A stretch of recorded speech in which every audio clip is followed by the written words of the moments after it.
Hello மக்களே, பாருங்கள் எண்ணெய் ஊற்றியாச்சு. கடவுள் பருப்பு போட்டுக்கலாம். பாருங்கள், வீட்டில் இது சாப்பிட முடியலன்னா ஒவ்வொருத்தருக்கும் ஒன்று ஒன்று செய்கிறதா இருக்குது. கடுகு பொரியட்டும். அவங்க பிரதோஷன்றதுனால சாப்பிட மாட்டாங்க. அதனால் அவங்களுக்கு ரசம், தட்டை பைத்தங்கான்னு சொல்லலாம், சில பேர் தட்டக்கான்னு சொல்லுவாங்க. ஒவ்வொரு ஊர்லேயும் ஒவ்வொரு மாதிரி சொல்லுவாங்க. கருவேப்பிலை போட்டுக்கலாம். கடுகு பொரிஞ்சிடுச்சு.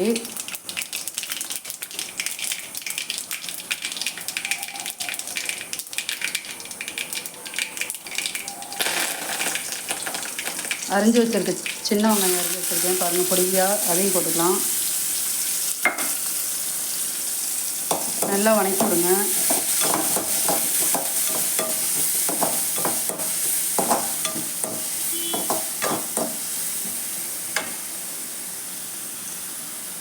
உப்பு சேர்த்துக்கோங்க, அப்போ தான் நல்லா வணங்கும். உப்பு சேர்த்தாச்சு.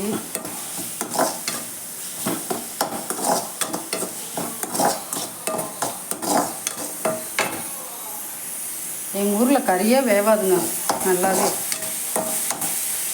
திருச்சியில் சூப்பராக இருக்கும் கறி. மறுபடியும் விட்டு 3 விசில் விட்டால் தான் வேக மாட்டேங்குது. குக்கரில் வச்சே வேகலை.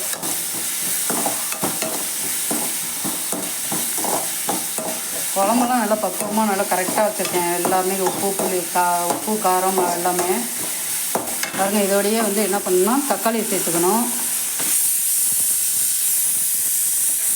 பச்சைக்காய் இது மாதிரி வறுத்து பாருங்கள், சூப்பராக இருக்கும். எனக்கு தெரிஞ்ச சமையல் என் சமையல் இது.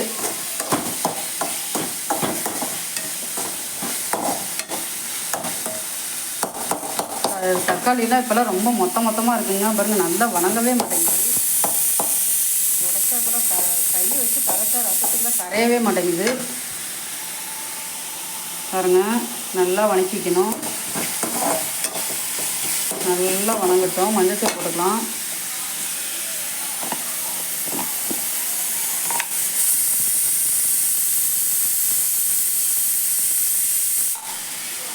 மஞ்சள் போட்டுக்கலாம்.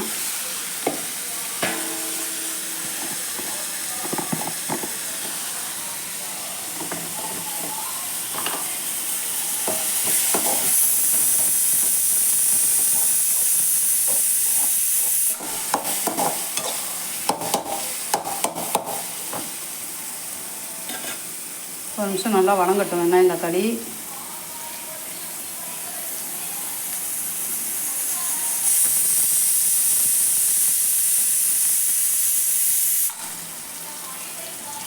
இதுக்கப்புறம் கொஞ்சமாக லைட்டாக மிளகாத்தூள், அதிகமாக போட்டுறாதீங்க. உங்களுக்கு காரத்துக்கு தகுந்த மாதிரி சும்மா கொஞ்சம் தான் போட்டிருக்கேன் நான். போட்டு அதிகம் வெங்காயத்தை கலந்து விடுங்க.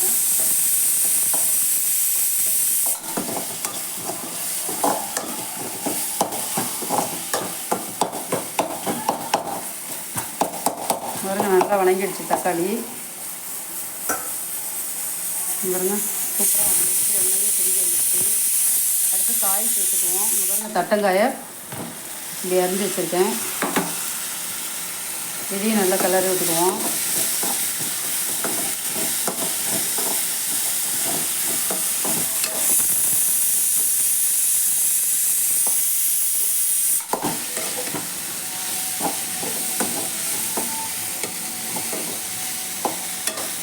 கொஞ்சம்தான், பாதி தான் போட்டிருக்கேன். ஏன்னா அவருக்கு மட்டும்தான். நாங்கள் மட்டன் சாப்பிட்டுக்குவோம். அவர் கைத்தங்காய் செட்டுக்க சாப்பிடுவார் ரசம் ஊற்றி.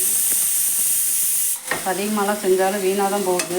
யாரும் நைட்டுக்கெல்லாம் டிஃபன் தான் சாப்பிடுவாங்க, சாப்பிட மாட்டாங்க. கொஞ்சம்தான் எங்கள் வீட்டில் கொஞ்சமாக செஞ்சாலே கிடச்சிது. என்ன பண்ணுறது? நல்லா வணங்கிட்டு காய்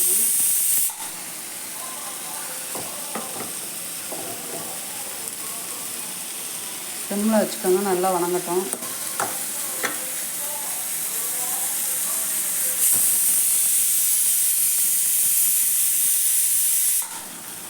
ஆஃப் பண்ணிடுவோம். கறி வெந்திருக்கும்னு நினைக்கிறேன்.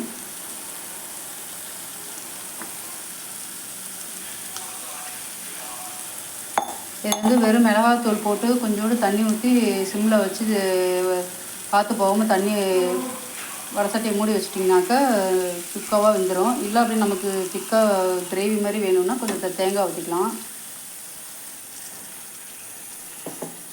தேங்காய் ஊற்றினா அது ஒரு டேஸ்ட்டு. மிளகாத்தூள் போட்டு அப்படியே சுக்காவாக வறுத்தா அது ஒரு மாதிரி இருக்கும். தட்டக்காய் அதுவும் நல்லாயிருக்கும், இதுவும் நல்லாயிருக்கும்.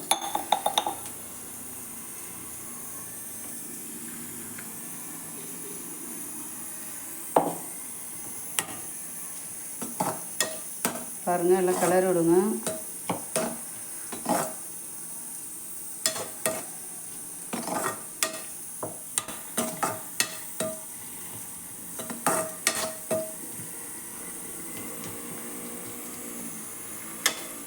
சீக்கிரமாக வெந்துடும் தட்டக்காய். அதனால் போதும், திக்காக இப்படி இருந்தால் தான் சாப்பாட்லேயும் போட்டு சாப்பிட்லாம்.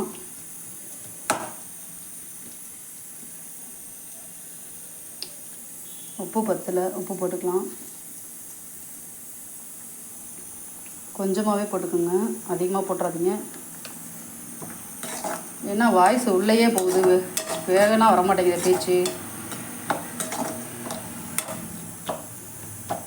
மக்களே எல்லாம் சப்போர்ட் பண்ணுங்கள், லைக் பண்ணுங்கள், சப்ஸ்கிரைபர் பண்ணி வச்சுக்கோங்க, பெல் ஐக்கானை கிளிக் பண்ணிக்கோங்க. உங்களுக்காக நான் எனக்கு தெரிஞ்ச சமையலை எடுத்து போட்டுக்கிட்டு இருக்கேன். ரொம்ப உங்களோட ஆதரவு தான் எனக்கு வேணும். மக்களாகிய நீங்கள் தான் எல்லாம் லைக் பண்ணுங்கள். பார்க்குறவங்க எல்லாம் லைக் பண்ணிவிட்டு பாருங்கள். கேமரா அது இதெல்லாம் வச்சிடலைங்க, ஒரு செல்லில் தாங்க பிடிச்சி போடுறேன் நான். இனிமேல் தாங்க எல்லாம் ஒன்று ஒன்றா வாங்கணும். இப்போ தான் ஆரம்பிச்சிருக்கேன் யூடியூப் சேனல்.